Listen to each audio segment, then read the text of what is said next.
சிம்மம் அப்படி எடுத்துக்கிட்டோம்னாலே முன் கோபம் அப்படிங்கிறது அதிகமாக இருக்கும். அது எல்லாத்துக்கும் இருக்குமா அப்படின்னா சில விஷயங்களில் மாறுபடக்கூடிய ஒரு அமைப்புகள் அப்படிங்கிறது இருக்குது. பொதுவாக சிம்மத்தை எடுத்துக்கிட்டோம்னாலே ஒரு தெய்வீக விஷயங்கள், ஆன்மீகங்கள், அதே மாதிரி கலைகள், இந்த மாதிரி விஷயங்கள் அதிக ஆர்வம் அவர்களுக்கு இருக்கும். அதே மாதிரி அவர்களுக்கு முன்கூட்டியே நடைபெற இருக்கக்கூடிய விஷயங்களை முன்னாடியே கிரகிக்கக்கூடிய ஒரு அமைப்பு அப்படிங்கிறது அவங்களுக்கு இருக்கும். சிம்மம் அப்படிங்கிறது ஒரு காலச்சக்கரத்துக்கு 5வது வீடு அப்படிங்கிறதுனால இது அவர்களுக்கு இயற்கையாகவே அவங்களுக்கு அமைஞ்சிருக்கும்.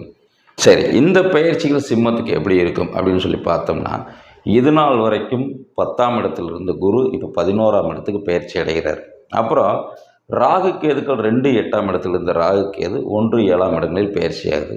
அதே மாதிரி சனி 7ஆம் இடத்தில் இருந்த சனி இப்போ 8ஆம் இடத்துக்கு பயிற்சி ஆகுது. இந்த பயிற்சிகள் சிம்ம ஜாதகருக்கு எப்படி இருக்கும்? இது ஜாதகருக்கு எப்படி இருக்குது அப்படின்னு சொல்லி பார்த்தோம்னா, இது சாதகமான பயிற்சி.